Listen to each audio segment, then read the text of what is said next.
So hello everyone, welcome to this first lecture. It is zero chapter और basic biology, है ना।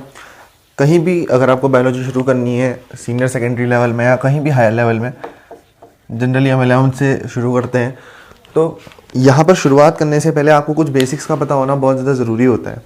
उसी basics के रिगार्डिंग ये वीडियो बनाई जा रही है और यकीन मानो इसका जो कंटेंट है, इस कंटेंट को बनाने में ही बहुत ज़्यादा टाइम दिया गया है। तो कंटेंट बहुत ज़्यादा अच्छा आपको इस चैप्टर में मिलने वाला है। इतना अच्छा कंटेंट मिलेगा कि आपको बायोलॉजी अब टफ नहीं लगेगी अगर आप एक सीक्वेंस वाइज चलते जाओगे इस चैप्टर को पढ़ने के बाद, है ना। इस चैप्टर का कंटेंट इतने अच्छे और कंसाइज फॉर्मेट में बनाया गया है कि आपको सारी चीज़ें इस चैप्टर के अंदर जो कि 11th की बायोलॉजी में आपको टफ लगती हैं वो अब ईजी लगने लग जाएंगी अगर आपने इस चैप्टर को देख लिया। तो बिना किसी देरी के शुरू करते हैं और अच्छे तरीके से हम इस चैप्टर को कवर अप करते हुए चलेंगे और आज ही ये भी समझेंगे कि क्या एक सीक्वेंस होना चाहिए प्रॉपर वे में स्टडी करने के लिए, चाहे वो कोई भी कॉम्पिटिटिव एग्जामिनेशन हो, जैसे कि नीट हो गया अपना। तो जीरो चैप्टर या बेसिक बायोलॉजी, इसका नाम बेसिक बायोलॉजी का ये चैप्टर है, यानी कि बायोलॉजी के बेसिक्स हम इसमें पढ़ते हैं और इसको नाम हम जीरो चैप्टर भी देते हैं। जीरो चैप्टर क्यों देते हैं? क्योंकि अगर हम ऐसे देखें तो जीरो की कोई वैल्यू तो है नहीं, है ना। लेकिन अगर किसी नंबर के आगे, मान लो कोई नंबर है, उसके आगे मैं एक जीरो बढ़ा दूं तो उसकी वैल्यू बहुत हद तक बढ़ जाती है। तो इसलिए एक जीरो चैप्टर है। यूं देखोगे तो कोई वैल्यू नहीं है, लेकिन अगर किसी नंबर के आगे वो जीरो आपने लगा दिया तो उसकी वैल्यू जो है वो बढ़ जाएगी, है ना। 20,000 है तो 2 लाख बन जाएगा, 2 लाख है तो 20 लाख बन जाएगा। तो इतना इम्पैक्ट एक जीरो डाल सकता है। तो इसलिए हम इसको जीरो चैप्टर या बेसिक बायोलॉजी के नाम से जानते हैं इस चैप्टर को, ठीक है। हर जगह आपको इस तरीके का फॉर्मेट और इस तरीके का कंटेंट नहीं देखने वाला है ना। एक बहुत ही प्रीमियम कंटेंट आपको मिलने जा रहा है फ्री ऑफ कॉस्ट। तो देखते हैं। तो टोटली 5 टॉपिक हम इसमें करने वाले हैं। टॉपिक्स की बात करता हूं अगर मैं इस चैप्टर में, तो टोटल 5 टॉपिक मैं आपको कराऊंगा। पहला तो भाई इंट्रोडक्शन है, दूसरा डीएनए के बारे में बताऊंगा, तीसरा मेम्ब्रेन के बारे में बताऊंगा। ये तीनों ही चीज़ें, इंट्रोडक्शन है, डीएनए है और मेम्ब्रेन है, ये बेसिक्स के अंदर आती हैं। ऐसे basics that everyone should must know about. ये ऐसे बेसिक्स होते हैं जो हर किसी को आने चाहिए, चाहे वो बायोलॉजी स्ट्रीम का स्टूडेंट हो ना हो। ये तो कुछ ऐसी चीज़ें हैं जो हर किसी को लगभग पता ही होनी चाहिए, क्योंकि जनरल नॉलेज के अंदर ये आ जाती हैं, है ना। जीके के अंदर आती हैं। तो आप अपने को टेस्ट कर सकते हो इन 3 के जरिए कि आपको इसमें से कितना पता था। ज़रूरी नहीं है हर चीज़ पता होगी, क्योंकि ऑब्वियसली मैं ये वीडियो बायोलॉजी वालों के बारे में बता रहा हूँ, तो हर चीज़ को इतना डिटेल में नहीं पता हो सकता, लेकिन थोड़ा बहुत तो आपको इन चीज़ों के बारे में पता होना चाहिए। इंट्रोडक्शन में थोड़ी चीज़ें बताऊँगा, डीएनए और मेम्ब्रेन के बारे में आपको पता ही होता है लगभग। उसमें मैं थोड़ी सी आपको चीज़ें इलेबोरेट करके बताऊँगा कि ऐसा क्यों होता है, ऐसा क्या ज़रूरत पड़ेगी, ये सारी चीज़ें होती हैं। बहुत अच्छे तरीके से इसको एक्सप्लेन करेंगे। उसके बाद टाइप्स ऑफ ऑर्गेनिजम्स को हम पढ़ने वाले हैं और इसको इजी टॉपिक मत समझना। ये टाइप्स ऑफ ऑर्गेनिज्म वो नहीं यूनिसेलुलर मल्टीसेलुलर कर दिया, ये टाइप्स ऑफ ऑर्गेनिज्म वो नहीं यूकैरियोट प्रोकैरियोट कर दिया ना। यहाँ पर 11th के कॉन्सेप्ट और एग्जाम्पल्स आने वाले हैं। इन एग्जाम्पल्स को रटने में महीने निकल जाते हैं, महीनों निकल जाते हैं अगर एक प्रॉपर सीक्वेंस में एग्जाम्पल नहीं याद होंगे तो, बस इन एग्जाम्पल्स को याद करने के लिए। तो ये टाइप्स ऑफ ऑर्गेनिजम्स में थोड़ा सा ध्यान देना, इंपॉर्टेंट टॉपिक है, 11th में बहुत ज़्यादा हेल्प करेगा, डायरेक्टली हेल्प करेगा। उसके बाद कुछ some more things to know about plants and animals. यहाँ पर हमने वो बेसिक डाले हैं जो 9th या 10th में जनरली सिखाए जाते हैं, और अगर आपको नहीं पता तो वो यहाँ पर आपको बता दिए जाएंगे, और अगर पता है तो वो यहाँ पर आपको रिवाइज करा दिए जाएंगे। वो लास्ट टॉपिक है अपना, ठीक है, 5th वाला। तो पहले तो 3 चीज़ें हुई हैं जो सबको पता होनी चाहिए। उसके बाद चौथी चीज़ वो है जो 11th में बहुत ज़्यादा हेल्प करने वाली है, और 5वीं चीज़ प्लांट एंड एनिमल के बारे में कुछ बेसिक जो 9th एंड 10th से उठाए गए हैं, है ना। शुरू करते हैं भाई। तो अब देरी किस बात की, शुरू करते हैं। देखो, जब हम बायोलॉजी शुरू करते हैं तो एक्चुअली बायोलॉजी शुरू कहाँ से होती है? आज पूरा पर्सपेक्टिव आपका बदलने वाला है ना, पूरा का पूरा पर्सपेक्टिव आपका बदलने वाला है।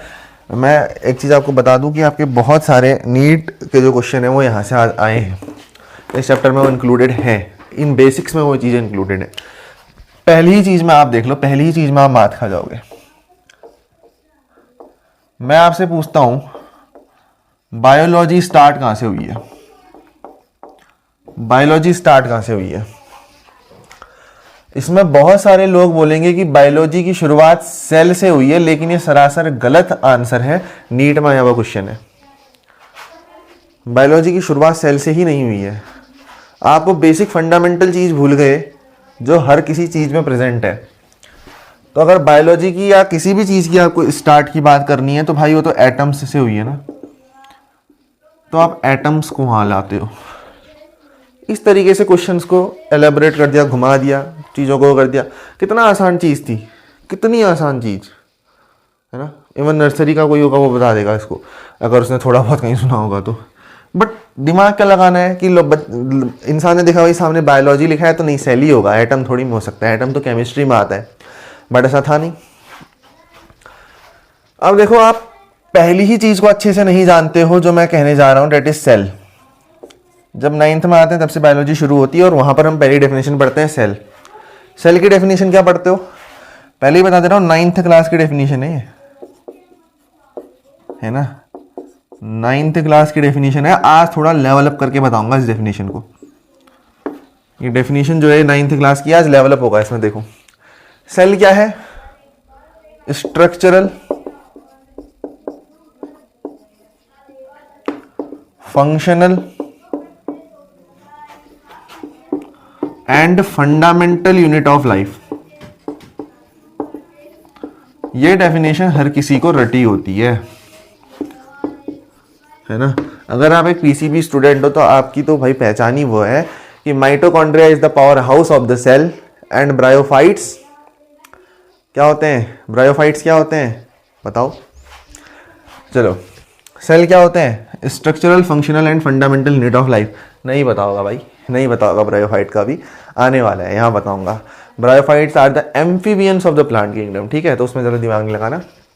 स्ट्रक्चरल सेल क्या होती है, structural, functional and fundamental unit of life. ये वो बेसिक सी डेफिनेशन है जो हम बहुत सदियों से चलाए आ रहे हैं, रटे आ रहे हैं, ठीक है। ये डेफिनेशन अधूरी है, ऑब्वियस सी बात है, छोटी क्लासों में ज़रूरी भी नहीं होता कि आप इस लेवल में जाओ कि आपको सारी चीज़ें, सारा संपूर्ण ज्ञान आ जाए। आपको पीएचडी नहीं करनी, आपको उतना ही पढ़ना है जितना आपका सिलेबस में है, फॉर ऑब्वियस, ठीक है ना। तो इस डेफिनेशन को यहीं पर छोड़ दो, इसको लिखो और इसको छोड़ दो। ये अब आपके काम नहीं आने वाली। क्यों काम नहीं आने वाली, कोई पूछेगा ये तो आपको वैसे ही याद है ना। तो आज एक चीज़ लेवल अप करके बताएंगे। अब मैं जो मैंने टॉपिक 1 डाला था, इंट्रोडक्शन, उस पे आता हूं जरा, उस पे आता हूं जरा। टॉपिक 1,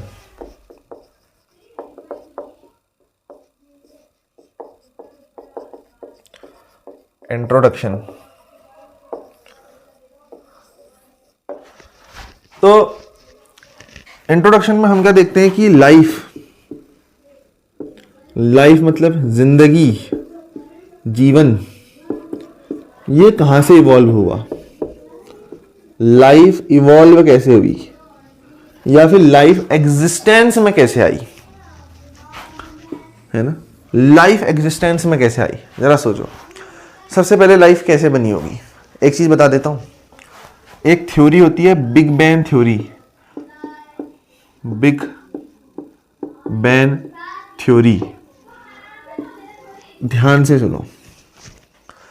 बिग बैंग थ्योरी हमसे क्या कहती है कि पहले ये अर्थ कुछ नहीं थे, है ना। ये अर्थ कुछ नहीं था, एक छोटा सा एक पार्टिकल था। मैं उतना ही बताऊंगा जितना यहां जरूरत है। एक छोटा सा, बहुत छोटा सा पार्टिकल था, बहुत छोटा सा पार्टिकल।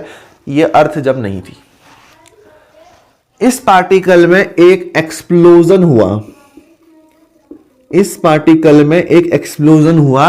ये एक्सप्लोजन इतना ज्यादा खतरनाक था, इतना ज्यादा तेज था कि जिसको ना सुना जा सका, ना देखा जा सका। ऑब्वियसली हो सकता कोई था नहीं तो देख भी कैसे पाएंगे, अर्थ ही नहीं थी। लेकिन ऐसा बताया जाता है कि ये इतना ज्यादा तेज एक्सप्लोजन होगा कि आप इसके बारे में इमेजिन भी नहीं कर सकते। इमेजिन नहीं कर सकते, मत करो इमेजिन, ठीक है, बहुत खतरनाक होगा। तो ये जब एक्सप्लोजन हुआ एक छोटे से मास में, ये एक बहुत छोटा सा मास था, ये आप 12th में पढ़ोगे या एक्सप्लोजन वाली थ्योरी। एक बहुत छोटा सा मास था, जब इसमें एक्सप्लोजन हुआ तो हमारा प्लेनेट बना अर्थ, हमारा प्लेनेट बना अर्थ, है ना। तो लाइफ ऐसे शुरू हुई भाई, एक बिग बैंग थ्योरी, एक छोटा सा मास एक्सप्लोजन हुआ और एक हमारा प्लेनेट बना अर्थ। अब आपको तो ये पता ही है कि अर्थ किसके अंदर आता है भाई, अर्थ जो है ये सोलर सिस्टम के अंदर आता है, सोलर सिस्टम के अंदर आता है, ये सब 12th में आने वाला है। सोलर सिस्टम किसके अंदर आता है अपना, ये तो हम तो रहते हैं मिल्की वे गैलेक्सी के अंदर, मिल्की वे गैलेक्सी के अंदर। इसके बाद भी बहुत सारी चीजें होती हैं, बट हम कहेंगे कि इसके बाद सीधे यूनिवर्स ही लिख देते हैं। ब्रह्मांड में बहुत सारी गैलेक्सीज हैं, उसमें से अपनी गैलेक्सी मिल्की वे गैलेक्सी है, जिसके अंदर अपना सोलर सिस्टम आता है और जहां अपनी अर्थ आती है ना। ये एक्चुअली इंक्रीजिंग ऑर्डर हो गया, छोटे से बड़े की ओर, इस तरीके से हुआ। तो आपने ये समझ लिया कि अर्थ कैसे बनी। ध्यान से देखना, अभी तक हमने जो लाइफ मिली है हमको, वो कहाँ मिली है, सिर्फ अर्थ पे मिली है। अर्थ कैसे बनी, एक स्मॉल मास में बहुत तेज एक्सप्लोजन हुआ होगा एक छोटे से मास में, तो अर्थ बनी। अब यहां से सवाल यह आता है सर कि अर्थ तो बन गई, लेकिन अर्थ के अंदर भी ये जो लाइफ है, ये जो जीवन है, ये कैसे एग्जिस्टेंस में आया। अर्थ के अंदर भी लाइफ कैसे एग्जिस्टेंस में आई, इसका समझाओ। हमने कहा देखो अगर आप बायोलॉजी पढ़ रहे हो तो इट इज़ वेरी गुड कि आपके पास डिफरेंट कलर का पेन हो। जैसे मैं एक ब्लैक और रेड का यूज़ करता हूँ जनरली, है ना। I also have blue colour, लेकिन वो दिखता कम है तो मैं उसको यहाँ यूज़ कम करता हूँ, है ना, और रिकॉर्डिंग में और कम दिखता है, तो इसलिए मैं ब्लैक और रेड को ज़्यादा प्रेफर करता हूँ। बट आप जितना ज़्यादा कलरफुल बना पाओ उतना अच्छा है। लेकिन हाँ, एग्ज़ाम में आपको एक ही पेन से लिखना है, तो ये भी आपको ध्यान में रहना चाहिए कि एक पेन से भी आप उतना ही अच्छा ड्रॉ कर पाओ जहाँ पर डायग्राम्स आते हैं, जितना आप कलरफुल पेन से कर पाते हो। तो देखो, अर्थ में लाइफ एग्जिस्टेंस में कैसे आई, इसको समझते हैं। तो अर्थ में जो है लाइफ हमको सिर्फ अर्थ में ही मिली है फिलहाल, तो हम अर्थ की ही बात करेंगे। अर्थ कैसे बनी, बिग बैंग थ्योरी से हमने हल्का फुल्का सा झलकियां कुछ देख ली, है ना, बहुत ही छोटी सी चीज देख ली। अब अर्थ में जब हम बात करें तो अर्थ में ऐसा माना जाता है कि life was first originated, life was first originated in water। मतलब पहला जो जीवन आया वो कहाँ आया, पानी के अंदर।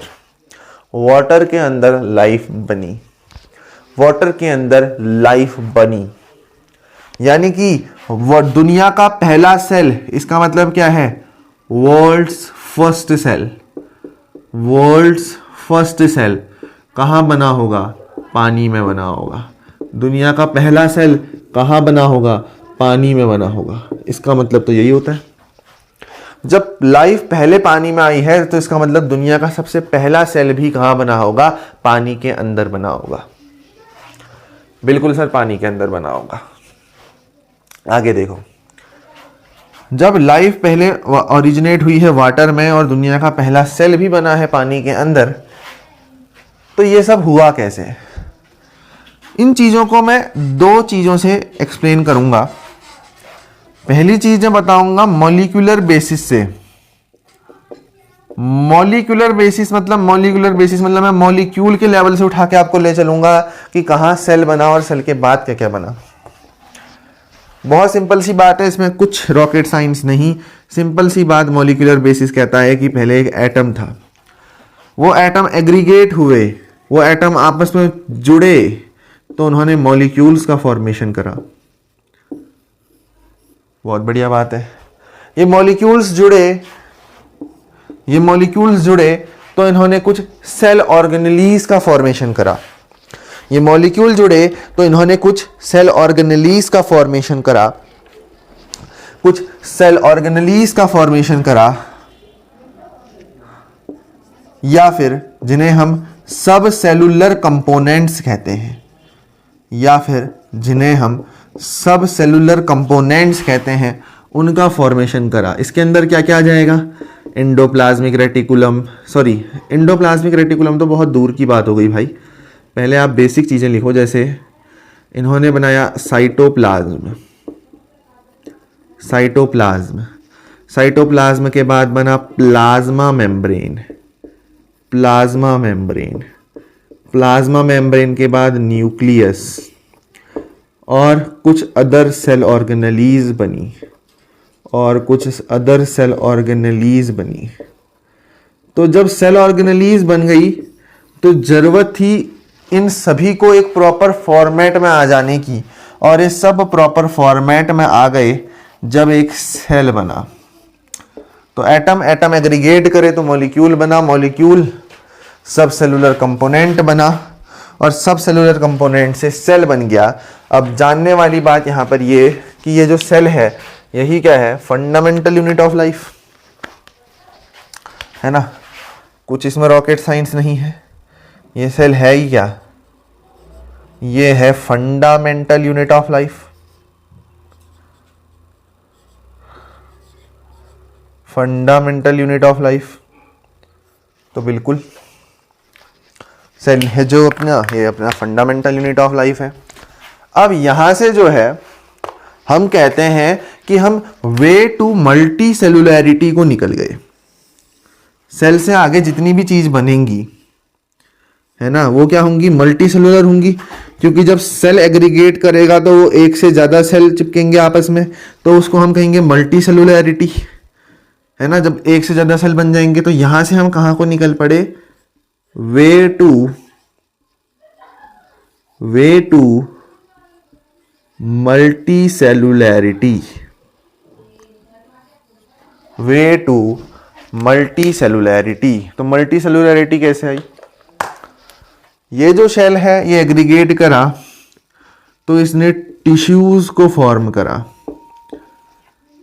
टिश्यूज क्लस्टर ऑफ सेल होता है जो परफॉर्म करता है एक स्पेसिफिक फंक्शन, ठीक है, अभी वहां जाने की जरूरत नहीं।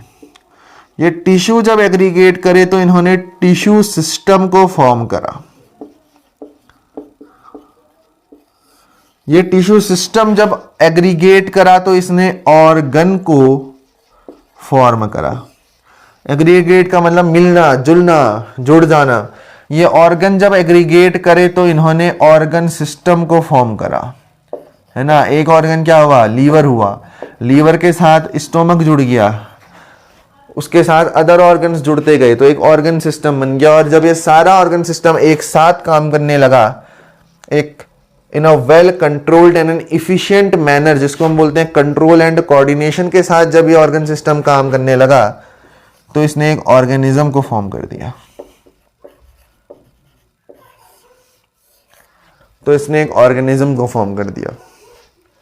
तो बेसिक सी बात, atom, molecule, subcellular component, cell, tissue system, organ system, organism. तो भाई बताओ पहली चीज क्या देखोगे, एटम देखोगे, ठीक है। इससे भी अगर कोई छोटी चीज आएगी तो उसमें टिक लगाओगे, सिंपल सी बात यही बनती है। चलो आगे। लेकिन अब सवाल यह आता है कि सबसे फंडामेंटल यूनिट ऑफ लाइफ तो सेल थी, ये सेल एक्चुअल में बना कैसे, वाटर के अंदर, उसकी थोड़ी सी कहानी अलग है। ये मॉलिक्यूलर बेसिस हुई है ना, ये मॉलिक्यूलर बेसिस पे हमने समझा। अब इतना मॉलिक्यूलर बेसिस पे न जाते हुए हम ऊपर से समझते हैं कि how the world first cell is formed in water. आओ, वेट अ मिनट।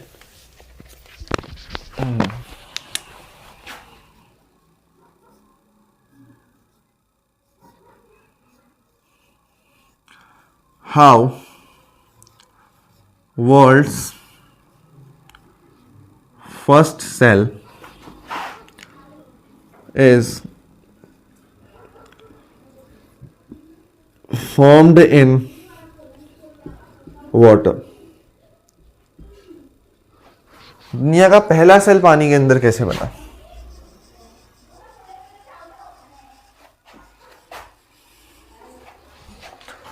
देखते हैं फिर। तो पहले तो देख लो, हम कुछ कंपोनेंट्स को डिजाइन कर लेते हैं, है ना। जो भी हम पढ़ेंगे हम इन छोटे छोटे बॉक्सेस को बना लेते हैं। मैं काउंट कर लेता हूँ कितने बॉक्स की जरूरत पड़ेगी। 1 2 है ना, 3 4 5 6 डब्बों में काम बन जाएगा अपना। तो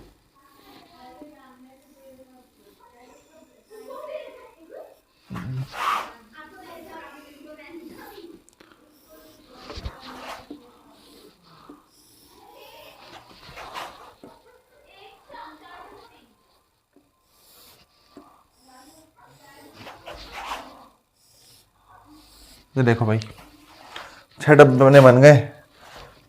इसके बाद ये बनेगा,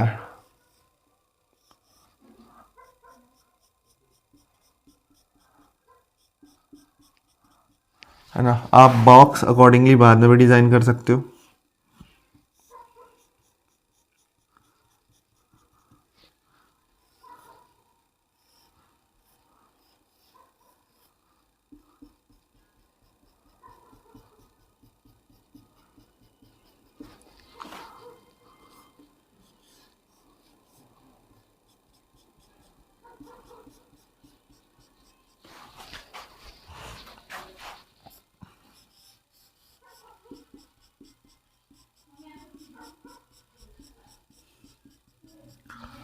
ठीक है भाई, चलो।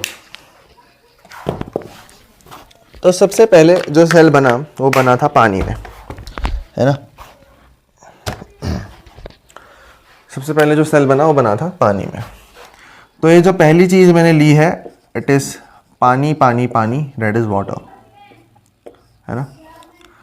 The very first constituent is which is required for making a cell is just water, the simple water। Ocean में सेल बना, ठीक है। तो मैंने कह दिया भाई ये वाटर है,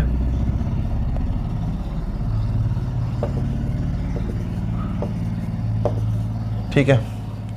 इस तरीके से ये पानी था। फिर क्या हुआ कि इस पानी में एक कुछ अलग सा फॉर्मेशन देखने को मिला,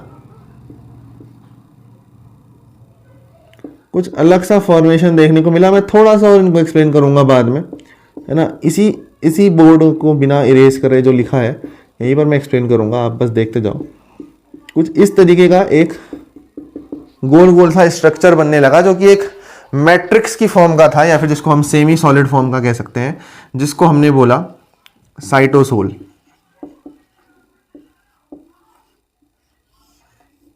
साइटोसोल, ठीक।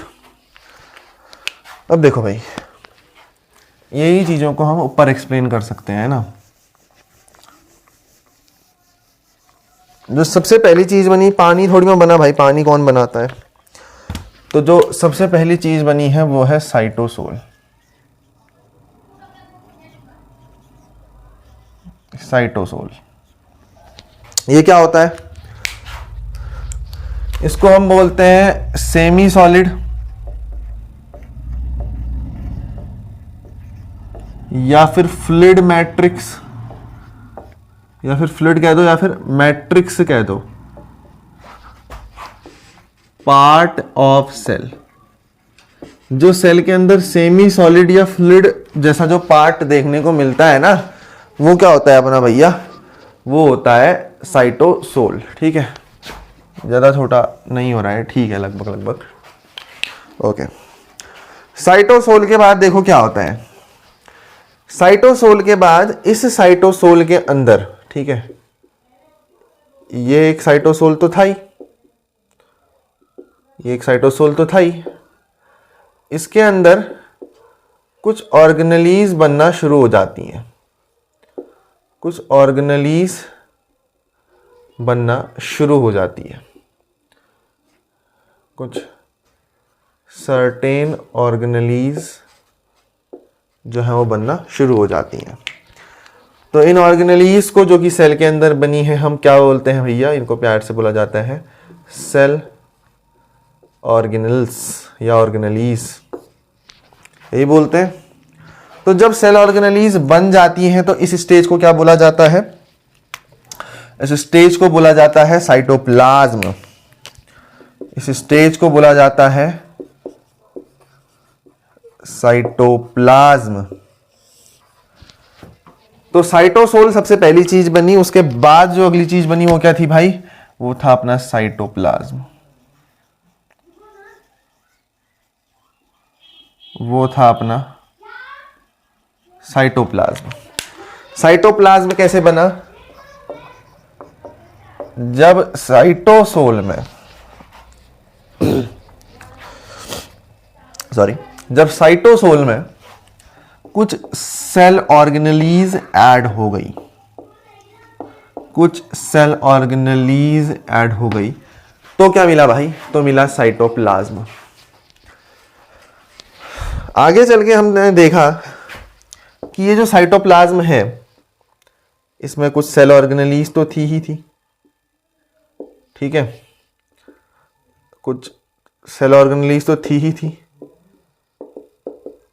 लेकिन इसके बाहर क्या होता है?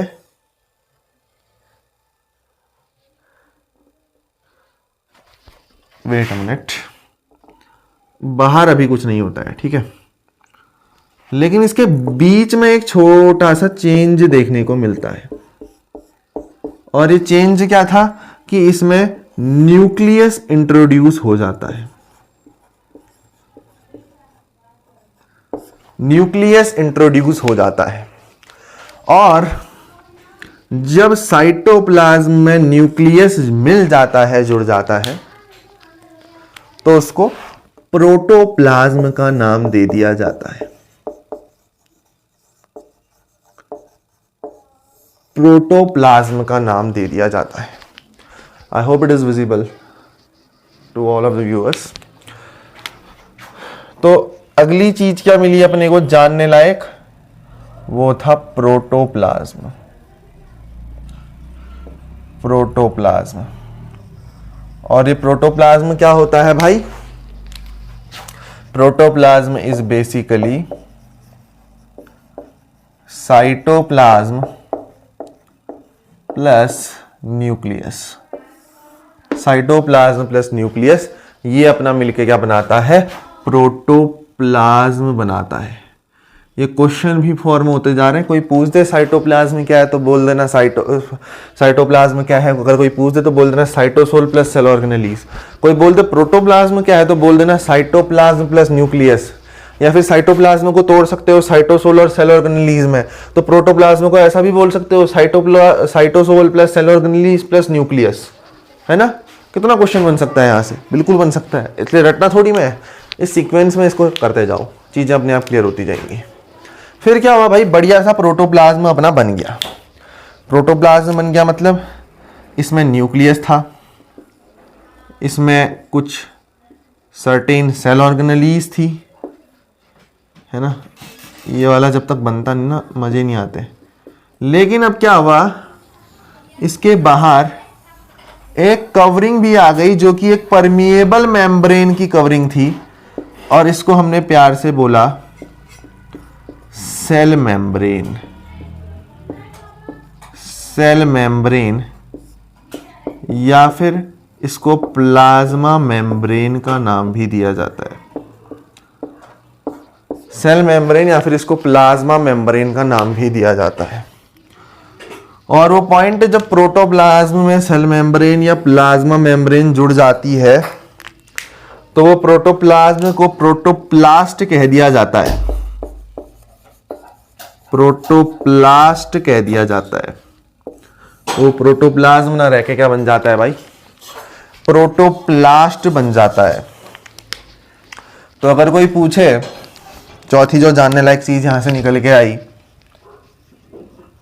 कि भाई ये बता कि ये प्रोटोप्लास्ट किस चिड़िया का नाम है, तो तुमको बिंदास कह देना है कि जो ये प्रोटोप्लास्ट है, ये प्रोटोप्लास्ट क्या होता है, ये प्रोटोप्लास्ट होता है अपना प्रोटोप्लाज्म, है ना। प्रोटोप्लाज्म प्लस में प्रोटोप्लाज्म में क्या ऐड कर दिया, प्रोटोप्लाज्म में आपने ऐड कर दिया है एक चीज that is cell membrane. Protoplasm में सेल मेम्ब्रेन को जब ऐड करा या फिर प्लाज्मा मेम्ब्रेन को जब ऐड करा तो it is the term is coined as protoplast. और अगर आपने ध्यान से देखा तो ये प्रोटोप्लास्ट और कुछ नहीं, ये प्रोटोप्लास्ट ही अपना एनिमल सेल है। क्योंकि इसके अंदर वो सारी खूबियां हैं जो एक एनिमल सेल में होनी चाहिए, जो एक एनिमल सेल में होनी चाहिए। एट लास्ट एक फाइनल स्टेज आती है जिसके बाद सेल ज़्यादा इवॉल्व नहीं देखा गया, एक ऐसा सेल जिसमें न्यूक्लियस होता है, कुछ वेल डिफाइंड ऑर्गेनेलीज होती हैं, है ना, ERGC, आप बहुत सारी ऑर्गेनेलीज को फॉर्म कर सकते हो। उसके बाहर ये सेल मेम्ब्रेन भी होती है, लेकिन उसके बाहर एक हार्ड डेंस लाइक कवरिंग होती है। ध्यान से देखो, एक हार्ड कवरिंग होती है।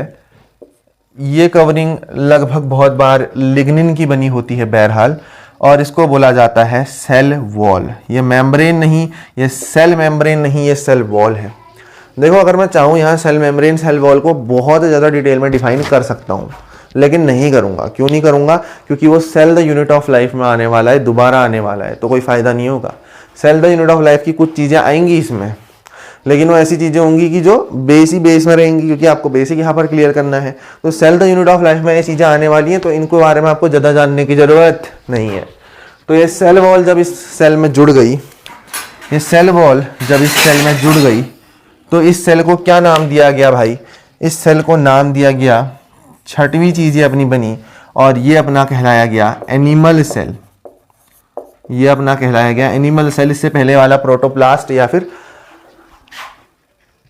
एनिमल सेल था, ये कहलाया गया प्लांट सेल। सॉरी, मैंने क्या लिख दिया फ्लो में।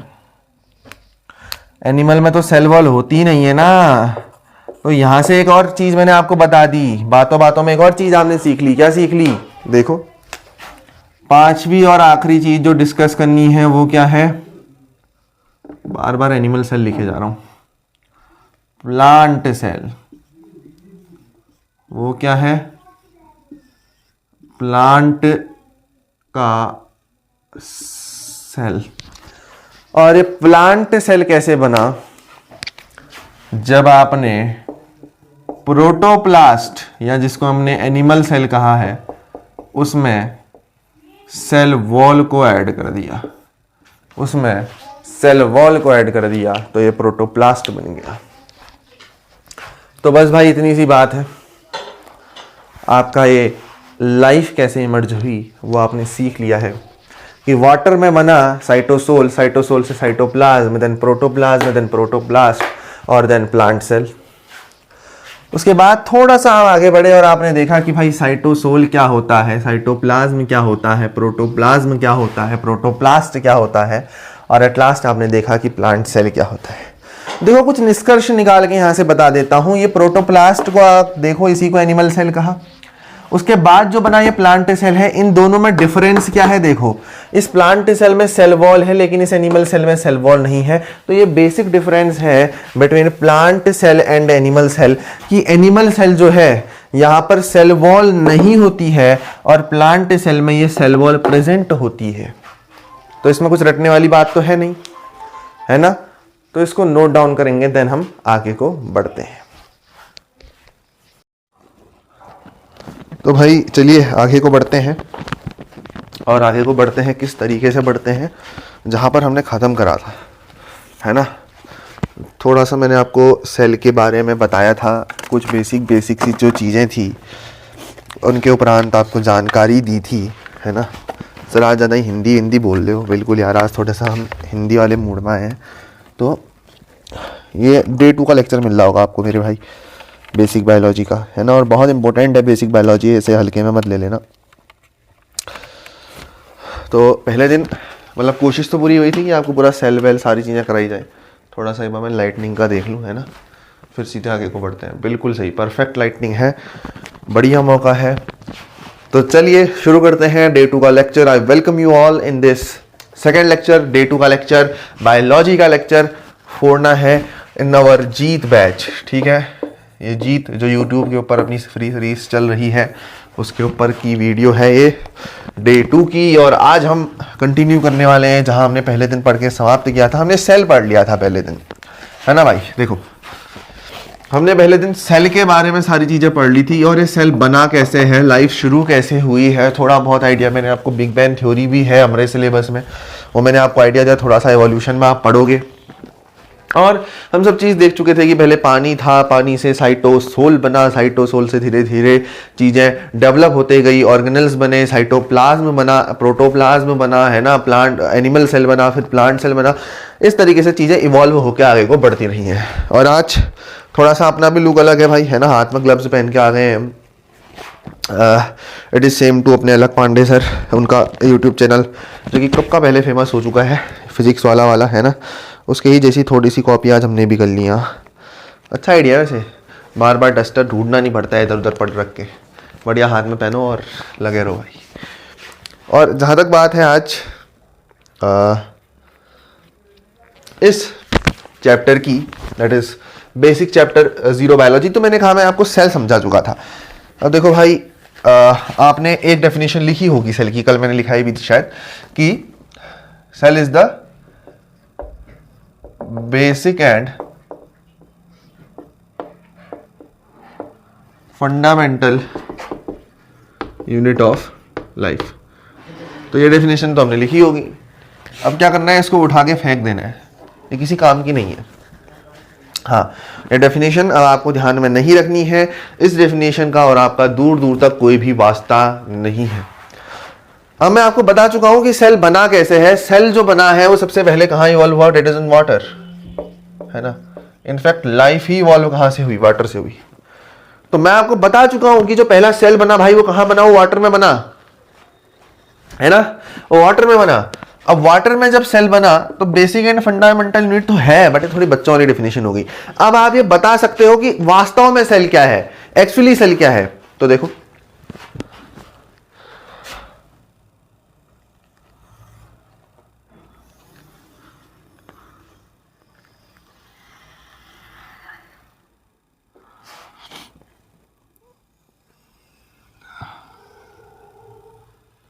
इस तरीके से कुछ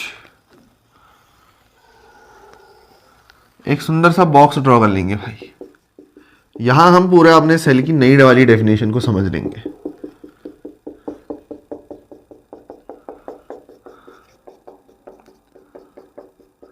कैसे समझेंगे वो, ऐसे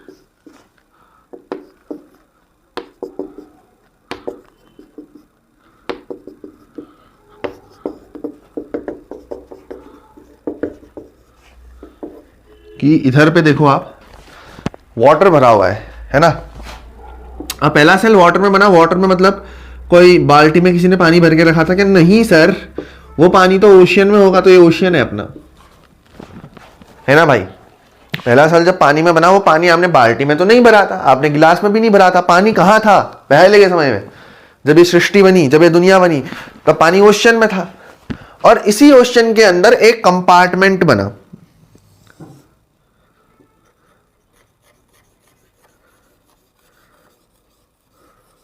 और इसी ओशियन के अंदर मेरे भाई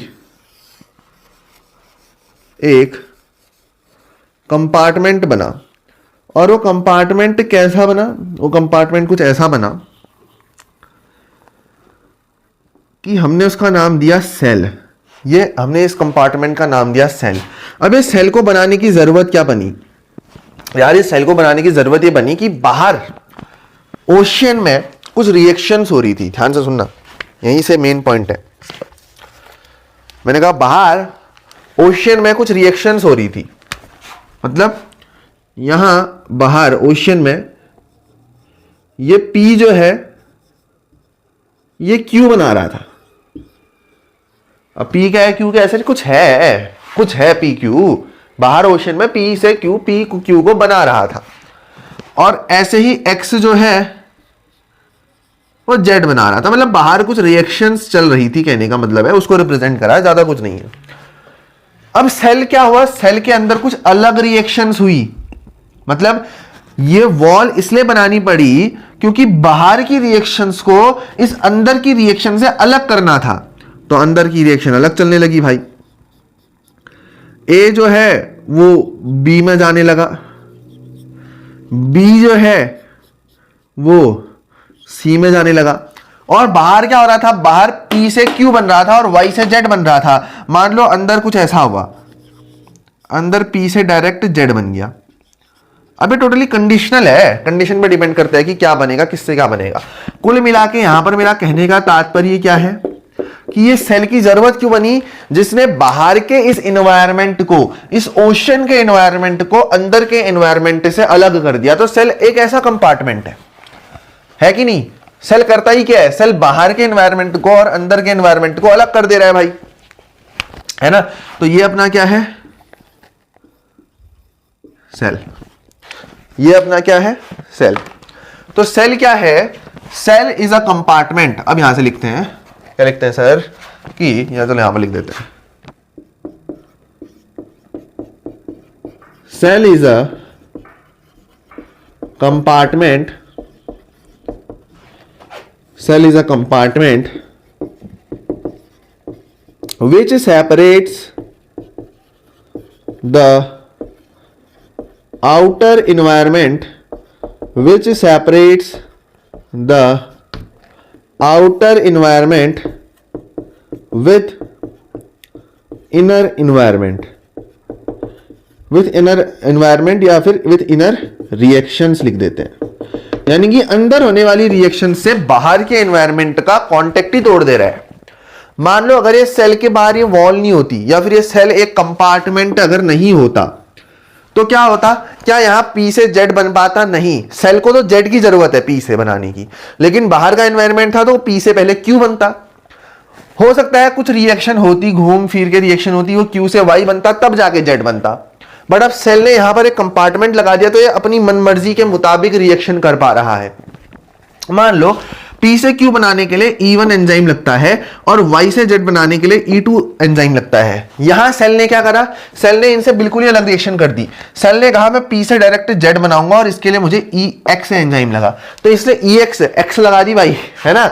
X एंजाइम लगाया और डायरेक्ट P से Z बना दिया। क्यों बनाया? क्योंकि उसको नीड Z एंजाइम की है और वो P से ही बना सकता है। कहने का मतलब अपने पास 3 एंजाइम अवेलेबल है, 4 एंजाइम अवेलेबल है, P, Y, A और P तो है, ठीक है, 3 एंजाइम अपने पास अवेलेबल है। तो सेल ने कहा कि मुझे तो Z की जरूरत है। अब सेल ने देखा कि मैं Z किससे बना सकता हूं? मैं P से Z बना सकता हूं और Y से Z बना सकता हूं।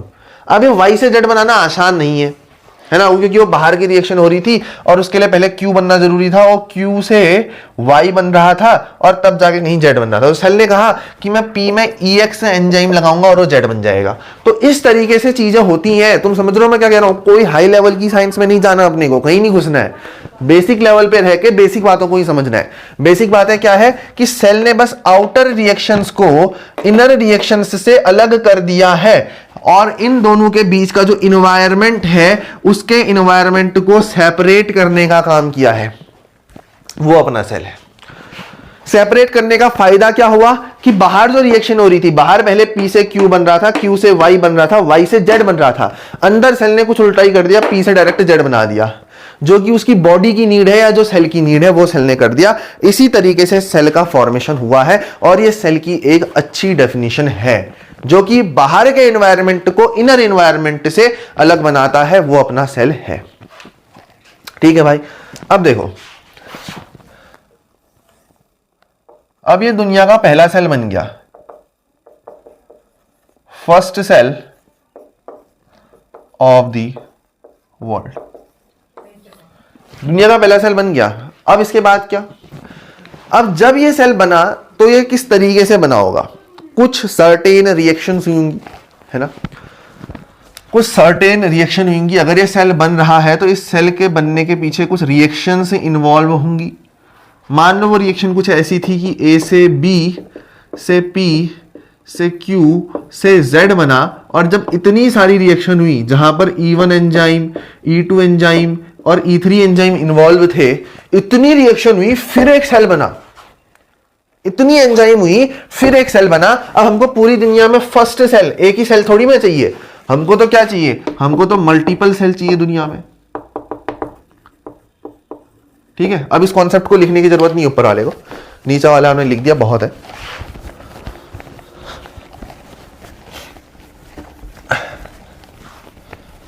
अब जो मैं समझा रहा हूं वो समझना बस।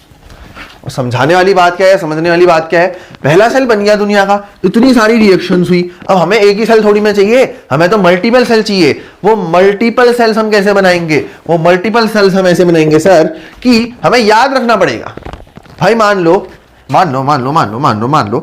दुनिया में अभी तक बाइक नहीं बनी है, दुनिया में अभी तक बाइक नहीं बनी है।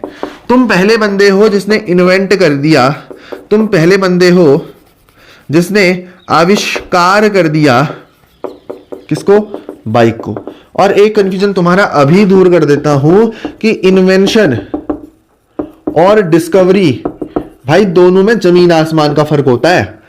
इन्वेंशन और डिस्कवरी दोनों में जमीन आसमान का फर्क होता है। इन्वेंशन मतलब किसी नई चीज का फॉर्मेशन करना जो दुनिया में एग्जिस्ट ही नहीं करती है, और डिस्कवरी मतलब उस चीज के बारे में बताना जो दुनिया में एग्जिस्ट करती थी, लोगों का ध्यान वहां नहीं गया। तो ऐसी चीज जो दुनिया में एग्जिस्ट करती है, बस तुमने लोगों का ध्यान खींच के वहां लगाया, उसको डिस्कवरी बोलते हैं। जैसे बोलते हैं कि वास्को द गामा इसने इंडिया की डिस्कवरी करी है। अब इस बंदे ने इंडिया थोड़ी में बनाया, इसने बस दुनिया को बताया कि इंडिया वहां प्रेजेंट था, तो उसको डिस्कवरी कहेंगे। और इन्वेंशन मतलब दुनिया में टीवी नहीं बनी थी, दुनिया में टीवी नहीं बनी थी, जेएल बेयर्ड आया, जेएल बेयर्ड ने बनाई, या थॉमस अल्वा एडिशन ने क्या बनाया, बल्ब बनाया, उसको हम इन्वेंशन कहते हैं। उसको हम क्या कहते हैं, इन्वेंशन कहते हैं। और एक चीज और, यहां पर अब इतना सब कुछ खींच गया है ना, मेरे को एक और चीज बड़ी खलती है, वो बताने की मेरा मन बहुत करता है। वो बात क्या है कि स्टीम इंजन, अगर तुमने कभी पढ़ा है, देखो ना हिस्ट्री में अगर तुम अपने लिए लड़ नहीं सकते हो तो तुम्हारे लिए कोई है नहीं भाई। स्टीम इंजन, अगर तुम अपने लिए लड़ना नहीं जानते ना, कोई तुम्हारे लिए नहीं लड़ेगा। देखो स्टीम इंजन का आविष्कार किसने किया, लोग कहते हैं जेम्स वॉट। अरे कहेगा जेम्स वॉट ने कोई इन्वेंशन नहीं करा, स्टीम इंजन का आविष्कार जो है या इन्वेंशन जो है वो न्यू कॉमन ने करा था। हाँ, स्टीम इंजन का इन्वेंशन न्यू कॉमन ने करा था। फिर बात क्या आई, बात आई पेटेंट की। एक शब्द होता है पेटेंट, जब तुम किसी नई चीज को खोजते हो ना, तो तुमको उसको अपने नाम पे पेटेंट कराना पड़ता है कि हाँ भाई मैं छाती ठोक के कहता हूं ये मेरी डिस्कवरी है। ये काम कराने में न्यू कॉमन थोड़ा सा लेट हो गया। न्यू कॉमन ने स्टीम इंजन बनाया, उसमें थोड़ी सी कमियां तो थी ऑब्वियसली, पहला कोई मॉडल एक्यूरेट नहीं बनता है, पहला प्रोटोटाइप सफल ही नहीं होता है किसी का यार। तो यहां पर जेम्स वॉट ने उसका नया प्रोटोटाइप निकाला, उस नए प्रोटोटाइप को उसने अपने नाम पे पेटेंट करा लिया, तो जेम्स वॉट का इन्वेंशन मतलब स्टीम इंजन का इन्वेंशन जेम्स वॉट को बता दिया गया। लेकिन है तो वो बात गलती ना कि आपने पेटेंट नहीं कराया, डिस्कवर कौन था, न्यू कॉमन। अब गलती किसकी, न्यू कॉमन की, उसने कराना चाहिए था अपने नाम पे पेटेंट। बस बताने का एक बात है कि तुम अपने लिए देखो ना, God help those who help themselves. इतनी सहायता इसकी हो गई थी भगवान के, मतलब इसने बना लिया था भाई बढ़िया स्टीम इंजन, जैसे भी बनाया जो भी बनाया। अब अपने ही नाम पे पेटेंट नहीं करा पाया तो गलती किसकी, इसकी, है ना। दूसरे पे भरोसा कर लिया तो गलती किसकी, इसकी। ऐसे ही देखो, तो जब तुमने कोई नई चीज इन्वेंट करी जैसे कि बाइक, अब ये बाइक का एक ही मॉडल बना, एक बाइक बनाई, पहली बाइक बनाई, अब एक ही बाइक थोड़ी में चाहिए, तुमको तो दूसरी बाइक भी बनानी है, तुमको तो तीसरी बाइक भी बनानी है, ऐसे करके बाइकों की छड़ियां लगानी है। तो तुमने जैसे करके पहले बाइक बनाई, वैसे ही करके तुम दूसरी, तीसरी, चौथी, पांचवी, छठवीं, सातवीं और इन्फिनिटी तक बाइकें बनाना चाहोगे। तो उसके लिए तुमको क्या लगेगा, उसके लिए तुमको लगेगा कि तुमने क्या क्या करा, तो प्रोसीजर तुमको चाहिए होगा ना। एक बाइक बनाई, उसके पार्ट्स कैसे जोड़े, उसी तरीके से दूसरी बाइक में भी जोड़ोगे, तीसरी में भी जोड़ोगे, तो प्रोसीजर चाहिए होगा। तो वो प्रोसीजर की जरूरत पड़ती है जब एक प्रोटोटाइप को रिपीट करना होता है। पहला बाइक का प्रोटोटाइप था, उस प्रोटोटाइप को रिपीट करना था, तो वैसा ही कुछ और प्रोसीजर दोबारा फॉलो करना पड़ेगा, है ना। तो यही बात होती है, इसी तरीके से दूसरी बाइक बनेगी। उसी प्रकार जब पहला सेल बन गया है तो पहले दूसरे सेल को बनाने के लिए सेम प्रोसीजर को फॉलो करना पड़ेगा, सेम प्रोसीजर को फॉलो करना पड़ेगा। अब ये प्रोसीजर को हम फॉलो कैसे करेंगे, है ना। अब इसमें प्रोसीजर में क्या आएगा, जैसे इसमें कैसे सवाल आएंगे, जैसे कौन कौन सी रिएक्शंस की मदद से एक सेल बनता है। एक सवाल तो यही हुआ कि कौन कौन सी रिएक्शन है जिनकी मदद से एक सेल बनता है, ये हमको पता होना चाहिए, ताकि हम एग्जैक्ट वही रिएक्शन कराएं और दूसरा सेल बन जाए। I hope you are getting my point. मैं कह रहा हूं कि ये जो सेल है ये कुछ रिएक्शंस से बना। अब इन रिएक्शंस के बारे में पता होना बहुत ज़रूरी है, इनकी इंफॉर्मेशन, इन रिएक्शंस की इंफॉर्मेशन का स्टोर होना बहुत ज़रूरी है कि कौन कौन सी रिएक्शंस थी जिनकी वजह से सेल बना। अब इन रिएक्शंस को किसने स्टोर करा या फिर ये रिएक्शंस कहाँ स्टोर होंगी, ये चीज़ कौन बताएगा? ये चीज कौन बताएगा? इस चीज को बताने के लिए ही सेल में एक चीज बनी जो कि अपना टॉपिक 2 है, जिसको हम डीएनए बोलते हैं। इस टाइप के क्वेश्चन की कौन कौन सी रिएक्शन की मदद से सेल बनता है, कितनी कितनी चीजों को मिला के सेल बनता है, उन रिएक्शंस को कराने के लिए कौन कौन सी चीजें चाहिए, इस टाइप की जो इस इंफॉर्मेशन, जो सेल रिलेटेड इंफॉर्मेशन जो चीज स्टोर करती है वो अपना डीएनए होता है, वो अपना डीएनए होता है। तो बस अब इसी डीएनए को पढ़ते हैं। चलो भाई, आई होप इतना तो लिख लिया होगा सभी ने। तो चलिए भाई आगे बढ़ते हैं यहाँ से। और यहाँ पर आपके इतने अच्छे कॉन्सेप्ट क्लियर होने वाले हैं ना, जो खासकर इसके बाद का अगला टॉपिक है, डेट इज अगला टॉपिक क्या है, मेम्ब्रेन वाला। मेम्ब्रेन में तो इतने सही कॉन्सेप्ट आपके क्लियर कराऊंगा ना कि आपने इससे पहले उन कॉन्सेप्ट के बारे में नहीं जाना होगा, है ना। फिलहाल तो टॉपिक 2 शुरू करते हैं, इसके बाद टॉपिक 3 है मेम्ब्रेन तो अपना, तो वहाँ पर पहुँचने में भी थोड़ा सा टाइम है, बिल्कुल है। फिलहाल टॉपिक 2 के साथ ही अपन चलते हैं। अच्छा, तो टॉपिक 2 क्या है अपना? टॉपिक 2 है सर डीएनए। टॉपिक 2 है डीएनए। मैं सोच रहा हूँ कि टॉपिक 2 को मैं बिना रब करे बोर्ड में यहाँ पर आपको एक कंसाइज और एक अच्छे मैनर में बता दूँ। छोटा सा टॉपिक है, बढ़िया सा टॉपिक है। डीएनए के बारे में यहाँ आपका बेस में प्रिपेयर करा दे रहा हूँ, बाकी आपको जो है क्लास 11th में पढ़ोगे, बहुत अच्छे तरीके से पढ़ोगे डीएनए। तो टॉपिक 2 क्या है अपना? डीएनए है। और ये डीएनए जो है, ये जो डीएनए है, इसका फॉर्मूला क्या होता है? इसका फॉर्मूला होता है deoxyribo nucleic acid. Deoxyribo nucleic acid. Deoxyribo क्यों लगा है ये बताऊंगा बायोमोलिक्यूल वाले चैप्टर में, है ना। अलग अलग टाइप की शुगर होती है, राइबोज होता है, पेंटोज होता है, सारी चीज़ें बायोमोलिक्यूल्स में आएगी। बायोमोलिक्यूल्स बहुतों को टफ लगता है, लगना भी चाहिए, जाहिर सी बात है। आपको नहीं लगेगा क्योंकि आप मेरे से पढ़ रहे हो। तो डीऑक्सीराइबोज क्यों लगा है? क्योंकि इसमें एक टाइप की शुगर मिलती है राइबोज, और ऑक्सी लगा है, डीऑक्सी मतलब ऑक्सीजन को हटा के कुछ लगा है। तो इस तरीके से हम वहाँ पर समझेंगे इस टर्म का मतलब डीऑक्सीराइबो।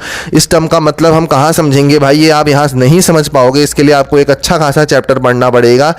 ये चीज़ तो हम समझेंगे बायोमोलिक्यूल्स में, ये चीज़ तो हम समझेंगे बायोमोलिक्यूल्स में। बात रही न्यूक्लिक एसिड की, तो इसका मतलब है कि ये न्यूक्लियस में मिलने वाला एक एसिड है, कि ये न्यूक्लियस में मिलने वाला एक एसिड है। न्यूक्लियस में मिलने वाले किसी एसिड का नाम बताओ, तो वो क्या है? डीएनए है। तो अगर आपको से कोई पूछता है, क्या पूछता है कि न्यूक्लियस में मिलने वाले एसिड का नाम बताओ, तो आप कहोगे कि सर एक तो होता है डीएनए, जिसको बोलते हैं डीऑक्सीराइबो न्यूक्लिक एसिड, और आप आरएनए का नाम भी दे सकते हो। आरएनए अपने को नहीं पढ़ना है। क्या नहीं पढ़ना है? राइबो न्यूक्लिक एसिड आगे आएगा, राइबो न्यूक्लिक एसिड पढ़ने की जरूरत नहीं है, बाद में जब आएगा समझ जाओगे। यहाँ पूरा बेसिक, चिंता तो करने की बात ही नहीं है। 9th में जो पढ़ा है और 10th में जो पढ़ा है वो तो होगा ही होगा, थोड़ा 11th का भी पढ़ाऊंगा, है ना। अब ऐसा नहीं कि आधा ने यहाँ पढ़ा रहा हूँ, आधा वहाँ पढ़ा रहा हूँ। जहाँ टॉपिक आ रहा है वहाँ जड़ से उठाएंगे। जो चीज़ यहाँ पढ़ ली होगी, अगर आगे कहीं टॉपिक आएगा तो वहाँ भी वो बताएंगे, लेकिन आपको अपना बेस जो है वो पहले से ही स्ट्रॉन्ग करके चलना है। तो यहीं पर मैं बताऊँ डीऑक्सीराइबो न्यूक्लिक एसिड, तो यहाँ से हमको इसके नाम से ही पता चल रहा है कि केमिकली ये क्या है, कि केमिकली ये क्या है भाई? केमिकली ये न्यूक्लिक एसिड है, ये केमिकली न्यूक्लिक एसिड है। इसका फंक्शन क्या है? इसका फंक्शन है, फुल फॉर्म आपने लिख ही लिया है, डीऑक्सीराइबोज न्यूक्लिक एसिड। इसका फंक्शन क्या है? इसका फंक्शन है to store cell information. Cell की इंफॉर्मेशन को स्टोर करता है और हेरिडिटी के दौरान ट्रांसफ़र कर देता है। सेल की इंफॉर्मेशन को भाई ये स्टोर करता है और हेरिडिटी के sorry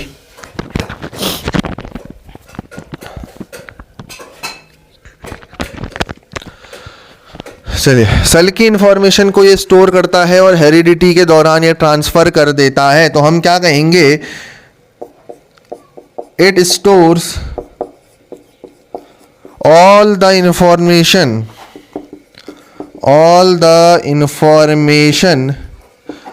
about the reaction of cell,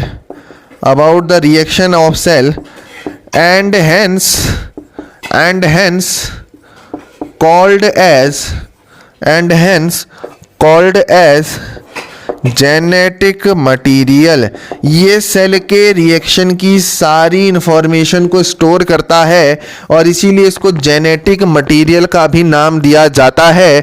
genetic material का नाम क्यों दिया जाता है, इसका एक और कारण मैं आपको बताऊं तो वो ये होगा, इम्पोर्टेंट पॉइंट है कि functional unit of DNA, functional unit of DNA क्या है? फंक्शनल यूनिट ऑफ डीएनए को हम जीन कहते हैं। जो डीएनए की फंक्शनल यूनिट होती है उसको हम जीन कहते हैं। तो जीन इस डीएनए की फंक्शनल यूनिट है, इसीलिए भी ये जेनेटिक मटेरियल है। मतलब ऐसा मटेरियल जो जीन से खेलता हो, जो जीन को कंटेन करता हो, और ये जीन ही जो है ये ट्रांसफ़र करते हैं इंफॉर्मेशन को। ये जीन ही जो है ये ट्रांसफ़र करते हैं इंफॉर्मेशन को।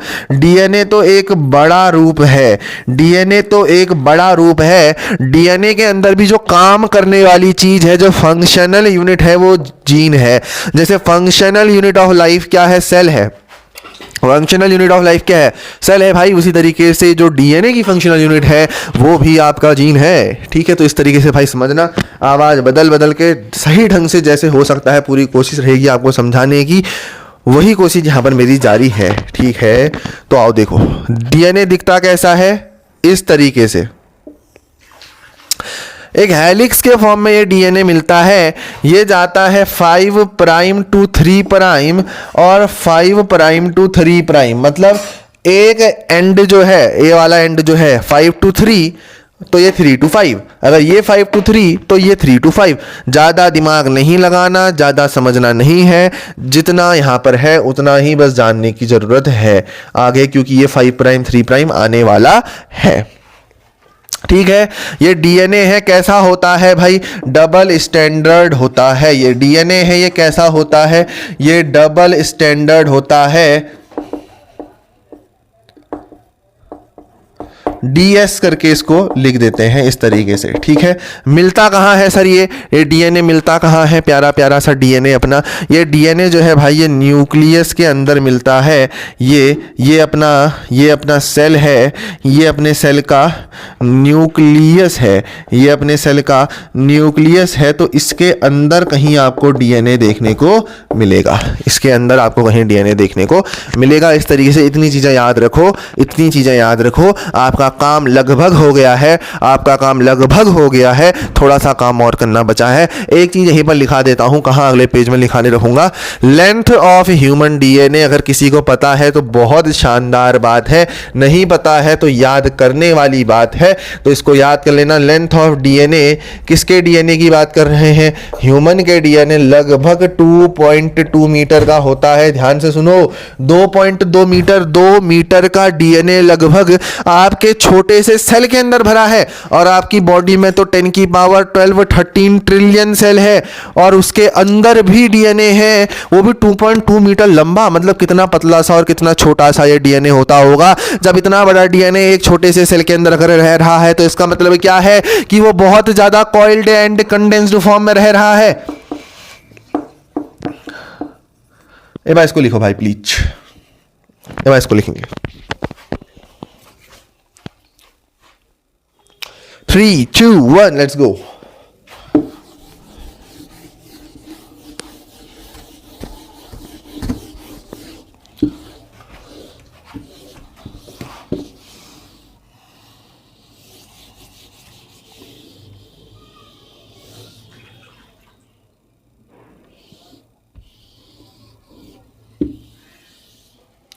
भाई जहां पर वो बायोमोलिक्यूल लिखा है ना, ठीक है, यहां पर मैं ये नहीं कह रहा कि डीएनए इज अ बायोमोलिक्यूल।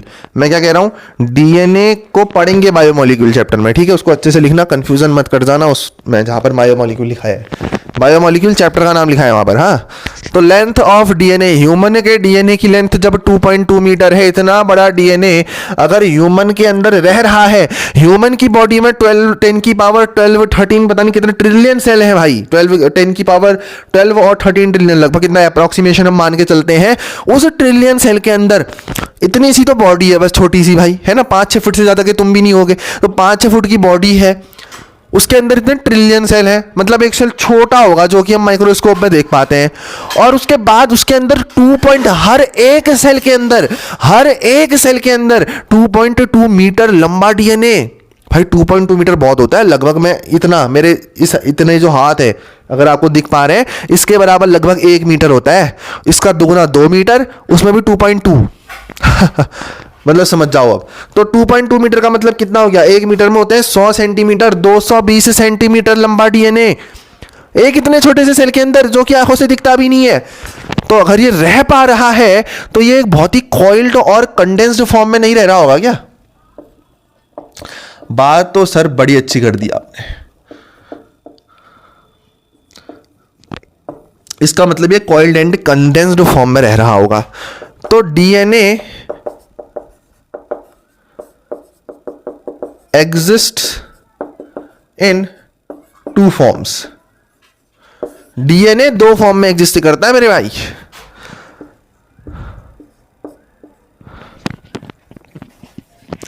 पहली फॉर्म है क्रोमेटिन, शॉर्ट और क्रिस्प बताऊंगा। क्रोमेटिन को बोलते हैं scattered form of DNA, scattered form of DNA मतलब ये अपना सेल है, ये इसका न्यूक्लियस है, यहां डीएनए कुछ इस तरीके से अरेंज है, मतलब एक अच्छे वेल ऑर्गेनाइज्ड मैनर में डीएनए नहीं है, स्कैटर्ड फॉर्म में प्रेजेंट है, तो उसको क्रोमेटिन बोलते हैं, है ना। वेट अ मिनट, थोड़ा सा इंतजार भाई आपको करना पड़ेगा।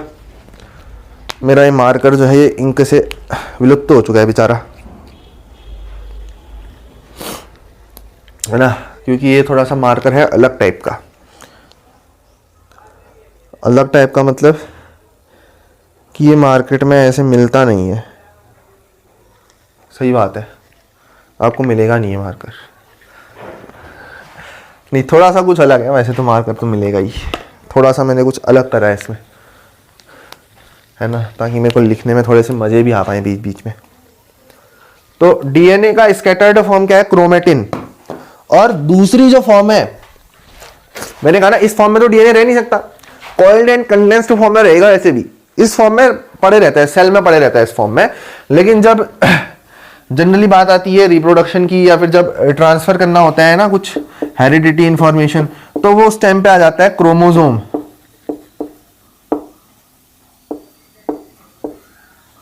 क्रोमोसोम, क्रोमोसोम को बोलते हैं coiled and condensed form of DNA. Coiled and condensed form of DNA क्या है, क्रोमोसोम है। मतलब अगर ये आपका सेल है, ये उस सेल का अगर न्यूक्लियस है, तो इसमें जो डीएनए है ना, वो कुछ इस तरीके से एक वेल प्रिजर्व्ड मैनर में अच्छे से रहेगा। तो ये है डीएनए की कॉइल्ड एंड कंडेंस्ड फॉर्म, जिसको क्रोमोसोम बोलते हैं। ठीक है, please note it down, please note it down, please note it down.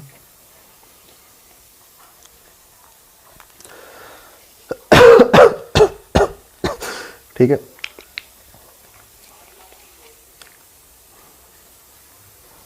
तो चले फिर आगे। तो ये क्रोमेटिन और क्रोमोसोम का फंडा क्या है सर, थोड़ा सा और क्लियर करो। कब डीएनए क्रोमेटिन की फॉर्म में रहेगा, कब डीएनए क्रोमोसोम की फॉर्म में रहेगा। ठीक है, ये भी बता देता हूं।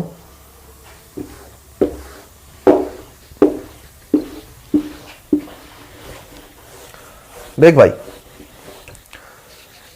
ये डस्टर कहां से आ गया, ये बेचारा खुद ही साफ नहीं है, बोर्ड को क्या साफ करेगा।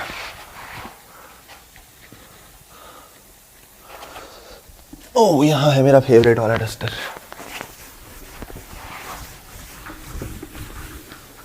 तो होता क्या है असल में, ये नॉर्मल सेल है ना, ये नॉर्मल सेल है, तो इसमें क्रोमेटिन ही मिलेगा आपको।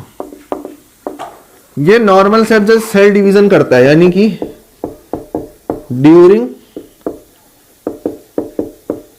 सेल डिवीजन क्या होता है कि ये जो अपना क्रोमेटिन है ये कॉइल्ड और कंडेंस्ड फॉर्म में कन्वर्ट हो जाता है भाई। ये कॉइल्ड एंड कंडेंस्ड फॉर्म में कन्वर्ट हो जाता है, जिसको हम प्यार से बोलते हैं क्रोमोसोम, जिसको हम प्यार से बोलते हैं क्रोमोसोम। ठीक है, सेल डिवीजन के दौरान की बात है। क्रोमेटिन अच्छे से अरेंज हो जाता है जिससे कि डिवीजन में बढ़िया तरीके से हो जाए।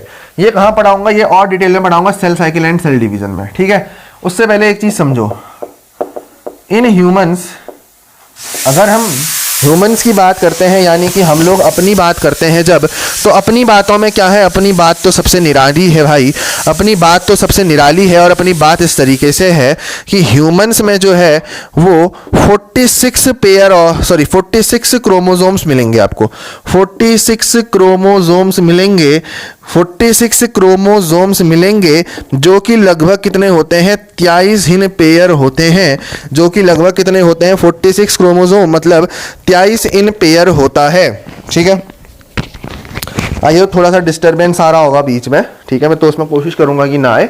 हाँ, बीच में थोड़ी देर के लिए कट ऑफ कर दूंगा। ह्यूमंस में 46 क्रोमोसोम यानी कि टोटल 23 पेयर्स मिलते हैं, किसके, क्रोमोसोम के। टोटल नंबर कितने होते हैं, 46, और 23 पेयर्स होते हैं क्रोमोसोम्स के। तो ये 46 नंबर है, और जोड़ा बना दोगे 46 का तो दो दो का जोड़ा बनेगा, यानी कि टोटल 23 जोड़े मिलेंगे, यानी कि टोटल 23 जोड़े मिलेंगे। ठीक है, ठीक है, हो गया, फिर इतना ही है। अब देखो फिर,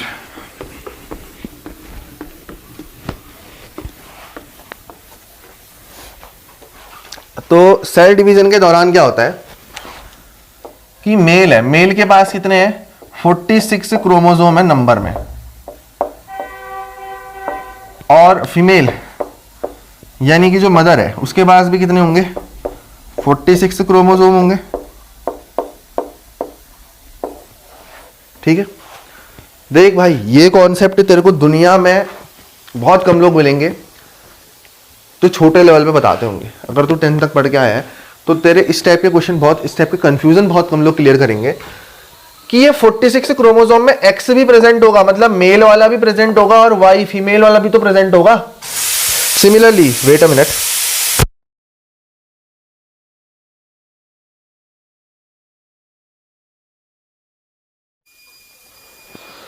सॉरी बीच में थोड़ी सी वीडियो कट हो गई थी। तो मैंने कहा मेल में 46 क्रोमोसोम है, एक्स भी है वाई भी है, फीमेल में भी 46 क्रोमोसोम है, तो ये भी दो से मिलके बनी होगी मेल फीमेल, तो इसके पास भी एक्स भी है वाई भी है। तो मेल 23 क्रोमोसोम देगा अपने स्पर्म के जरिए, और फीमेल भी 23 क्रोमोसोम देगी अपने स्पर्म के जरिए। मेल 23 एक्स वाले देगा और फीमेल 23 वाई वाले देगी। तो जब ये बने मिलेंगे तो इनसे बनेगा जाइगोट। ये जाइगोट में कितने हो जाएंगे, क्रोमोसोम का नंबर 2n हो जाएगा, यानी कि एक्स वाले मेल वाले भी मिल गए और फीमेल वाले भी मिल गए। ये जाइगोट बाद में डिवाइड करेगा, इससे बहुत सारे सेल बनेंगे, और ये सेल बाद में एक बेबी को फॉर्म करेंगे। तो बेबी के पास भी कितने क्रोमोसोम आए भाई, 2n आए, क्योंकि ये यहाँ पर मियोसिस नहीं करता है, माइटोसिस करता है। जब मेल ने ये क्रोमोसोम बनाए तो मियोसिस हुआ, मियोसिस मतलब रिडक्शनल डिवीजन। इसके पास 2n थे, ये 2n से n नंबर इसने दिया तो ये मियोसिस करेगा। फीमेल ने भी मियोसिस करा, इसके पास भी 2n थे, इसने भी n दिए y दिए, ये n और n मिला तो जाइगोट 2n मिला। इस 2n ने अगर मियोसिस नहीं करी, माइटोसिस करी, तो ये सारे भी 2n ही होंगे, और बेबी बना वो भी 2n ही होगा।